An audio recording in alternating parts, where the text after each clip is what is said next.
Hello everyone, कैसे हो तुम सब लोग।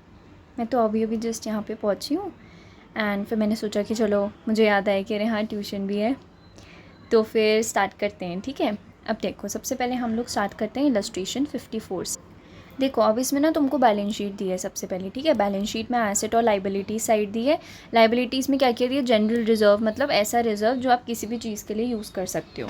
ठीक है, दूसरा आपका है इन्वेस्टमेंट फ्लक्चुएशन रिजर्व, कि अगर आपकी कोई भी इन्वेस्टमेंट में फ्लक्चुएशंस आई तो आप इसको यूज़ कर सकते हो। फिर अगर WCR आया, इसका मतलब कि वर्कमैन कंपनसेशन रिजर्व, जैसे अगर वर्कमैन को कोई भी हमें क्लेम देना पड़ा कितने भी अमाउंट का, तो उसके लिए हम इस वाली अमाउंट को यूज़ करेंगे। फिर आपका P&L अकाउंट हो गया और एम्प्लॉयज़ प्रोविडेंट फंड हो गया। अब देखो इन्वेस्टमेंट की जो मार्केट वैल्यू है वो कितनी है, 1,90,000, और वैसे बुक वैल्यू कितनी है, 2 लाख। इसका मतलब हमारी बुक्स में उसको किस अमाउंट पे रिकॉर्ड किया गया, 2 लाख पे हमने उसको रिकॉर्ड किया है। बट अब उसकी वैल्यू कितनी हो गई है, 1,90,000।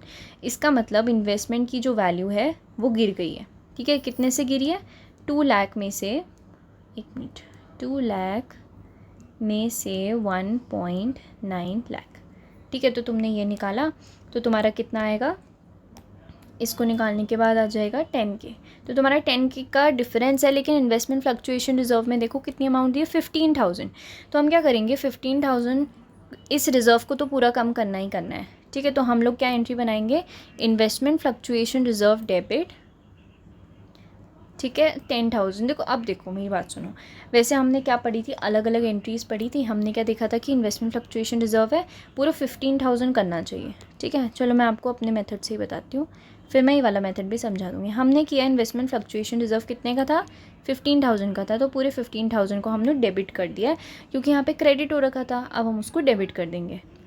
अभी हमारा डेबिट हो गया, तो इन्वेस्टमेंट कितने से कम हुई है, हमें पता है कि हमारी इन्वेस्टमेंट 10,000 से कम हुई है। और ये 10,000 कहाँ से आया, ये इन दोनों के बीच का डिफरेंस। ठीक है, अब देखो, अब ये मत सोचना कि ये 10,000 कम ही क्यों हुआ है। देखो तुम्हें 2 लाख दिया था कि उसकी बुक की वैल्यू है जो हमने लिखी है, लेकिन अब जो मार्केट वैल्यू दिख रही है वो कितनी है, 1,90,000 की। इसका मतलब 10,000 कम है। ठीक है, तो इस वजह से हमने यहाँ पे लिया है 10,000 10K। अब जो रिमेनिंग 5K है, देखो यहाँ 15,000 है डेबिट साइड, और क्रेडिट साइड कितना है, सिर्फ 10,000 है। तो जो रिमेनिंग आपका 5,000 होगा उसको आपको डिवाइड करना है ओल्ड पार्टनर्स में इन द ओल्ड रेशियो। ठीक है, एक तो ये मेथड हो गया, तो मैं इसको साफ साफ बना देती हूँ एक बार एंट्री। देखो यहाँ पे बनाती हूँ, investment fluctuation reserve debit 15K। ठीक है, फिर क्या आएगा, टू इन्वेस्टमेंट, क्योंकि इन्वेस्टमेंट कितने की कम हुई है, 10,000 की। टू ए, कितने पार्टनर्स हैं, चलो मान लो L और R है ना, तो 2L एंड 2R, कितना बचा, 5K। 5K को आप डिवाइड कर दोगे इन दर ओल्ड रेशियो, इसका मतलब 3K यहाँ पे आ जाएगा, 2K यहाँ पे आ जाएगा। तो ये 15,000 डेबिट साइड है, ये सब क्रेडिट साइड है सारे।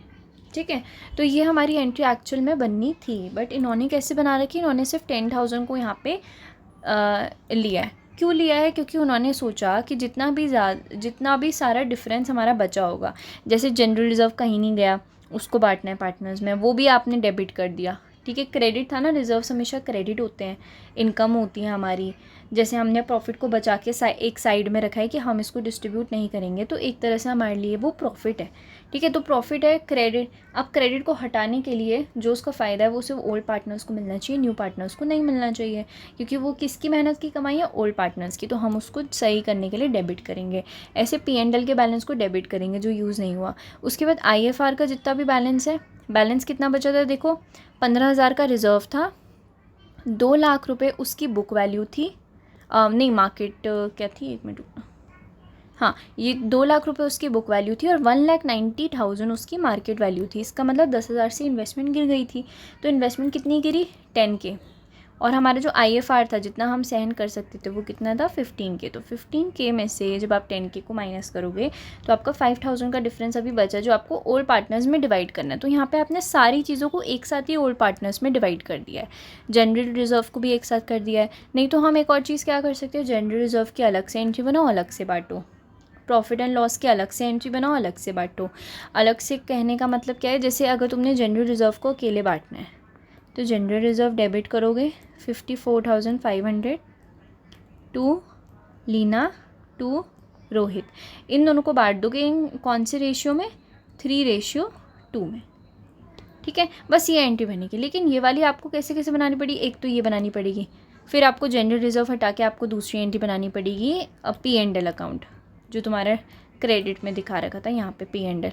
इन सबको तुम्हें ख़त्म करना है, क्योंकि ये सब हमने कहाँ से निकाला है, ओल्ड पार्टनर्स का जितना भी प्रॉफिट था ना उससे सेव करके हमने उसको यहाँ पे डाल रखा है। ठीक है, तो फिर इसको किया। फिर है तुम्हारा वर्कमैन कंपनसेशन रिजर्व 10,500। ये तुम्हारा कैसे आया, इसमें पढ़ते हैं। Claim on claim on account of workman compensation is estimated at 2,500 only. तो अब जो तुम्हारा क्लेम है वर्कमैन कंपनसेशन का, टोटल कितना था, रिज़र्व कितना था 13,000 का, लेकिन जो तुम्हारा क्लेम है वो कितना है 2.5 के। ठीक है, तो कितना आ रहा है 2.5 के आ रहा है। फिर तुम्हारा ये कितना आ जाएगा 10.5 के। ये तुम्हारा क्या आ रहा है, डिफरेंस आ रहा है।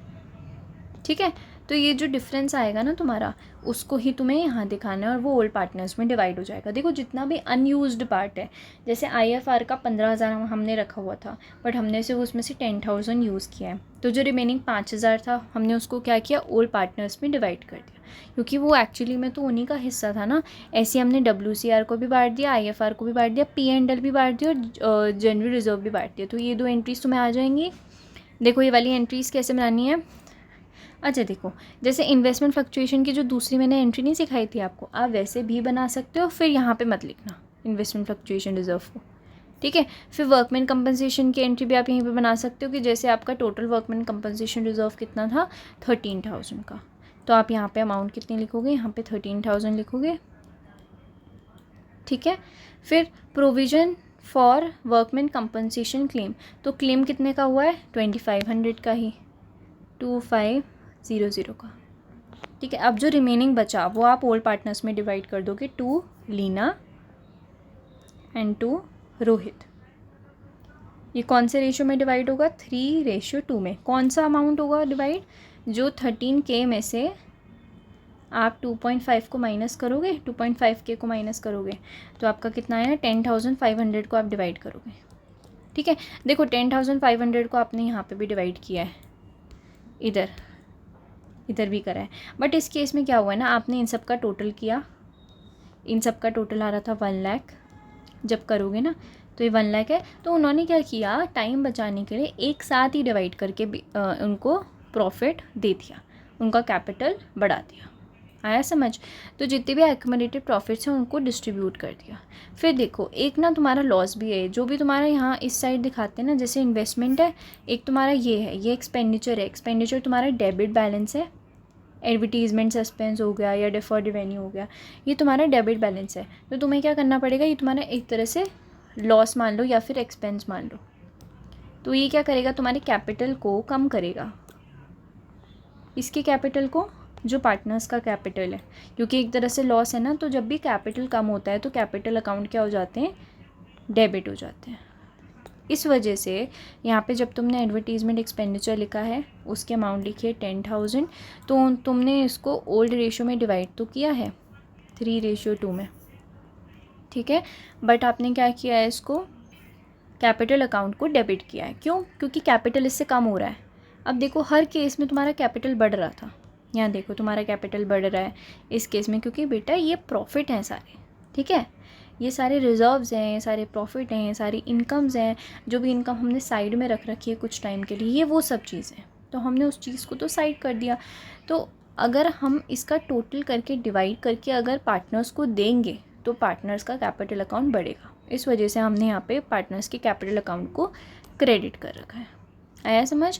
और यहाँ पे हमने इसको डेबिट इसलिए किया है क्योंकि ये एडवर्टीज़मेंट एक्सपेंस है, हमने एक्सपेंडिचर किया है और हमने वो एक्सपेंडिचर यहाँ पे साइड में इधर एसेट साइड में दिखा दिया, बिकॉज़ ये हमको फ़ायदा 5 सालों तक देने वाला है। एडवर्टीज़मेंट 5 साल 10 साल 15 साल ऐसे। तो इस वजह से हम क्या करेंगे, जो ये 10,000 का हमारा जो बैलेंस होता है, हम ये सोचते हैं कि जो पुराने पार्टनर्स हैं अगर उन्होंने कोई लॉस किया है तो उन्हीं में बंटना चाहिए ना। नए पार्टनर आके बोलेगा नहीं कि मैं तो था ही नहीं, तो मेरे को लॉस क्यों बांट रहे हो। तो इसलिए ओल्ड पार्टनर्स में ओल्ड रेशियो में डिवाइड कर देना।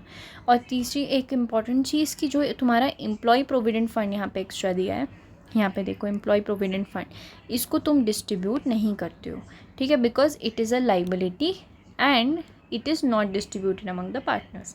तो तुम्हारी मैम ने देख लेना यही कर पाया होगा वैसे तो मेनली, क्योंकि बुक भी तुम्हारी नहीं है तो बुक में तो यही है। तो जब भी तुम्हें एम्प्लॉयज़ प्रोविडेंट फंड दिया होगा ना, कहीं पे नोट कर लेना एम्प्लॉयज़ प्रोविडेंट फंड ये दिया होगा, तो तुम क्या करोगे, इसको नहीं लिखोगे। 25,000 है, इसको तुम ऊपर ऊपर लिख देना, और नीचे जब तुम आंसर लिखोगे तब नोट में भी लिख देना। अभी तुम अपनी कॉपी के ऊपर लिख लो, ट्यूशन कॉपी के ऊपर, तो ये लिखना है कि it is a liability hence it is not distributed among the partners. इसको हम डिस्ट्रीब्यूट नहीं करते हैं। देखो अब तुम कहोगे कि वैसे तो हमारी काफ़ी सारी चीज़ें लाइबिलिटी थी, ठीक है, ये हमारा इनकम था, फिर भी हमने इसको दिखा रखा है। देखो ये एक तरह से लाइबिलिटी है, ये प्रोविडेंट फंड है, ये आगे जाके एम्प्लॉयज़ को देंगे, बिकॉज एम्प्लॉयज़ के लिए बना है, तो पार्टनर्स को क्यों मिलेगा वो, ठीक है। तो ये जितना भी एम्प्लॉयज़ का प्रोविडेंट फंड एक तरह से हमने जमा कर रखा है, वो हम एम्प्लॉयज़ को ही देंगे ना at the and, at the last. तो इस वजह से हम उसको पार्टनर्स में डिस्ट्रीब्यूट नहीं करते। अब फटाफट से वीडियो को पॉज करो एंड ये वाला क्वेश्चन करना कम्प्लीटली बिना कुछ देखे। तुम्हें जैसी एंट्रीज़ आती है तुम वैसे भी बना सकते हो। अगर टाइम सेविंग के लिए बनानी है तो तुम इकट्ठा ऐसे भी बना सकते हो, ठीक है। और अगर तुम्हें नहीं आ रही है वाली समझ, तुम्हें लग रहा है कि मैं IFR की वो जो दूसरी वाली एंट्रीज़ नहीं थी जिसमें हम टोटल लिख देते थे यहाँ पे, जो हमने एक और मेथड किया था इससे पहले, पहले वाले क्वेश्चंस चेक कर लेना, जो तुमको सही लगे तुम वैसी एंट्रीज़ बनाना और मुझे इसकी फ़ोटो खींच के भेजना, ठीक है। पहले करो, वीडियो को पॉज करो, वीडियो तो क्योंकि चलती रहेगी, फिर आप इसकी फ़ोटो खींचना, मुझे भेजना। कोई डाउट हो तो व्हाट्सएप में पूछ सकते हो, हाथों हाथ पूछ के ख़त्म करना कि ये वाली एंट्री नहीं आई तो मैं तुम्हें वॉइस नोट दे दूँगी, ठीक है। और ये वाली वीडियो तुम्हें अभी कंप्लीट करनी है, मैं इसको 9:30 बजे करीब डिलीट कर दूँगी, आया समझ।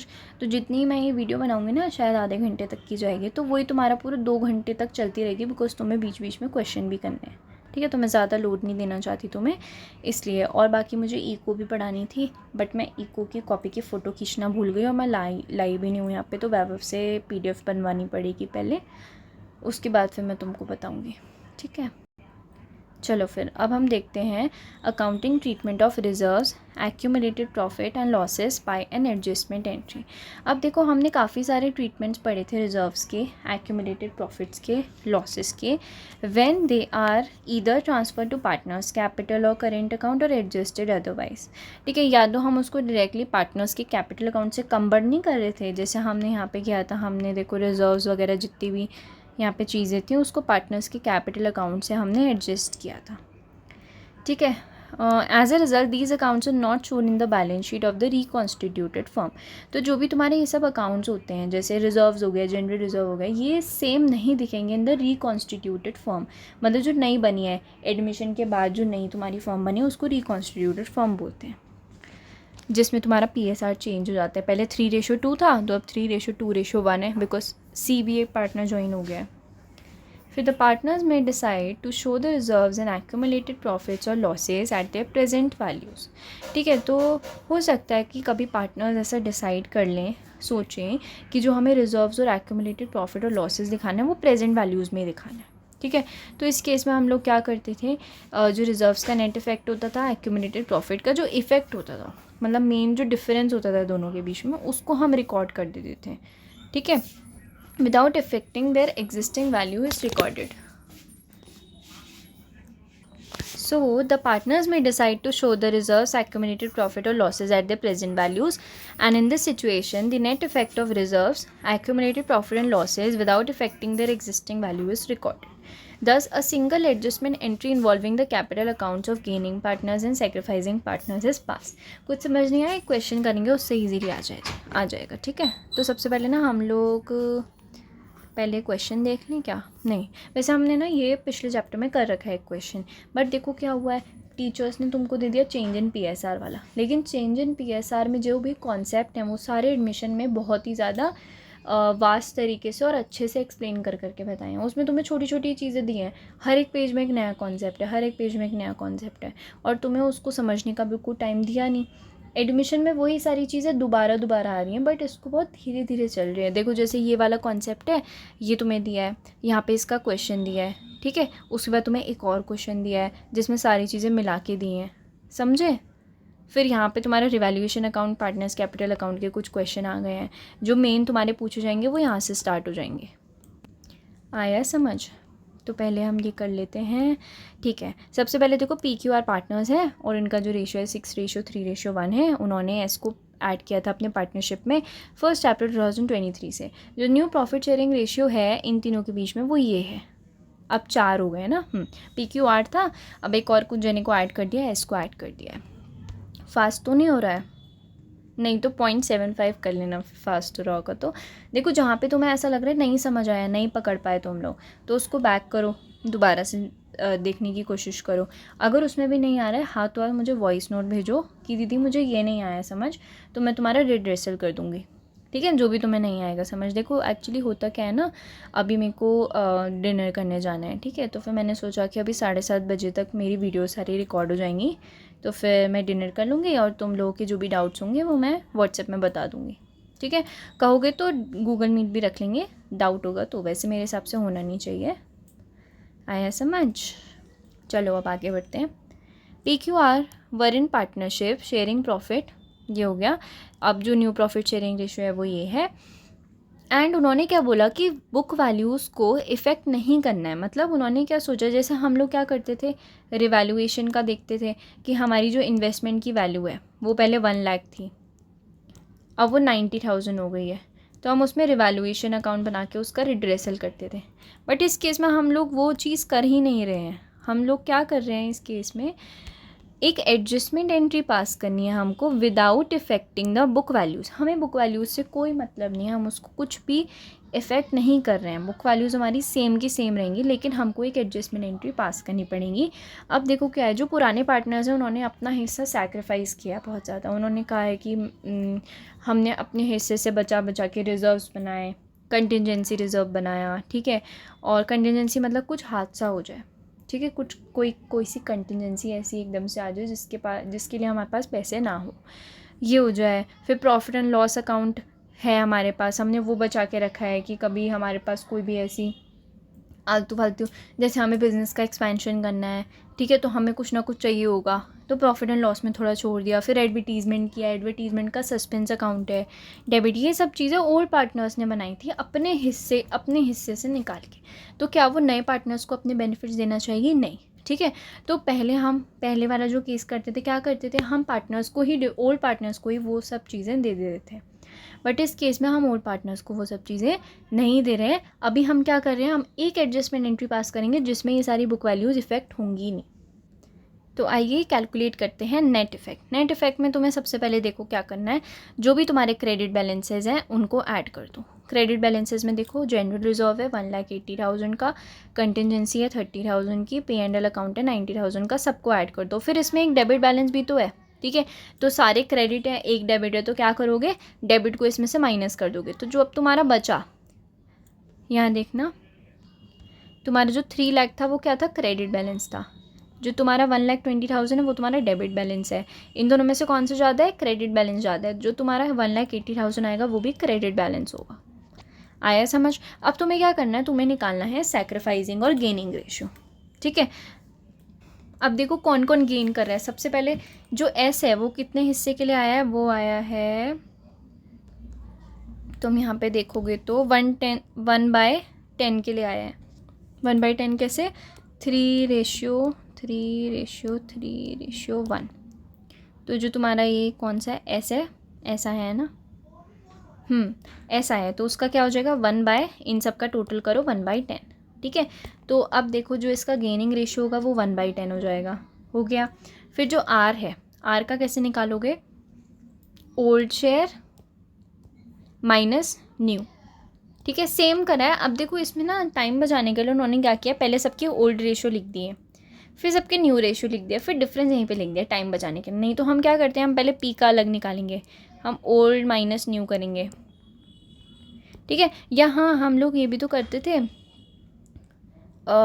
ओल्ड माइनस न्यू, P का फिर क्यू का निकालते थे, फिर आर का निकालते थे, फिर एस का निकालते थे, तीनों का अलग अलग निकाल लेते थे। तो इन्होंने क्या किया, इन्होंने ऐसे करके लिख दिया है टेबल बना के, ताकि ना इनका टाइम सेव हो जाए, मतलब तुम लोगों का भी हो जाए। अगर तुम सीख पाओ तो बहुत अच्छी बात है, नहीं हो पाए तो फिर वैसे ही करना जैसे तुम्हें आ रहा है, ठीक है। तो आप कोशिश करो कि तुम ऐसे इस तरीके से लिख लो और ये ईजी भी हो जाएगा तुम्हारे लिए। तो ये जो ओल्ड रेशियो है वो तुम्हारा कितना था, 6:3:1 था। तो यहाँ पे लिख दिया 6/10, 3/10, 1/10। और न्यू प्रॉफिट शेयरिंग रेशियो ये लिख दिया उन्होंने। तो दोनों को माइनस किया तो जो पॉजिटिव में आएगा वो तुम्हारा सैक्रिफाइसिंग रेशियो है, और जो तुम्हारा नेगेटिव में आएगा वो तुम्हारा गेनिंग रेशियो है। याद आ रहा है ना पुराना चैप्टर। तो अब देखो क्या है, सेक्रीफाइस तुम्हारा इतना है और गेनिंग तुम्हारा दोनों का है, इन दोनों का। मैंने तुम्हें एक बात बताई थी कि जो तुम्हारा सैक्रिफाइसिंग रेशियो है वो तुम्हारा गेनिंग रेशियो के बराबर होना चाहिए। तो सैक्रिफाइसिंग रेशियो कितना है, 3/10 है ना, 3/10। और जो तुम्हारा गेनिंग रेशियो है वो कितना है, ये 2/10 है प्लस 1/10 है। तो कितना हो जाएगा, 3/10, ये भी 3/10। तो दोनों बराबर हो गए, इसका मतलब तुम्हारा गेनिंग और सैक्रिफाइसिंग बिल्कुल करेक्ट आया। ओके तो देखो अब एंट्री क्या बनेगी, तुम्हारा जो नेट इफेक्ट आया वो कितना आया, 1,80,000 का। तो 1,80,000 का डिवाइड कर दोगे तुम लोग, जो सैक्रिफाइस कर रहा है उसका कैपिटल अकाउंट बढ़ जाएगा। ये तो हमने एंट्री बना रखी है। कैपिटल अगर तुमने पढ़ी होगी तो हमने बहुत अच्छे से करा था, ये वीडियोज़ के थ्रू ही किया था, ठीक है। तो कैपिटल बढ़ा तो क्रेडिट हो जाएगा, मतलब पी का कैपिटल अकाउंट बढ़ रहा है बिकॉज वो सैक्रिफाइस कर रहा है। तो जो गेनिंग पार्टनर्स होंगे वो उसको कुछ पैसा देंगे, जिसकी वजह से पी का कैपिटल अकाउंट बढ़ जाएगा। पी का कैपिटल अकाउंट बढ़ेगा तो क्रेडिट हो जाएगा, और बाकी जो आर और एस हैं वो देंगे ना अपने में से, बिकॉज दे आर गेनिंग। तो 2/10 वो देगा, 1/10 वो देगा। लेकिन हमने 1,80,000 क्यों लिया, बिकॉज हमने नेट इफेक्ट निकाला है। इसमें सिर्फ एक सिंगल एडजस्टमेंट एंट्री होनी है। देखो ये वाला ज़्यादा ईजी है ना, ये रिवैल्यूएशन बनाने से अच्छा तो तुम्हें क्या करना है, एक सिंगल एंट्री पास कर दो इतने सारे करने से अच्छा। तो सब चीज़ का अलग अलग मेथड होता है, ये भी मैम ज़रूर देंगी तुम्हें, और ये भी एक आध कॉन्सेप्ट मैम दे सकती हैं, ठीक है। आया समझ। चलो अब मैं ना इसको वीडियो को पोस्ट कर देती हूँ, नेक्स्ट क्वेश्चन में नेक्स्ट वीडियो में कवर करती हूँ। आई होप कि तुम्हें समझ आ रहा है, नहीं आ रहा तो हाथों हाथ वीडियो पॉज करके भेज देना, ठीक है। Bye bye.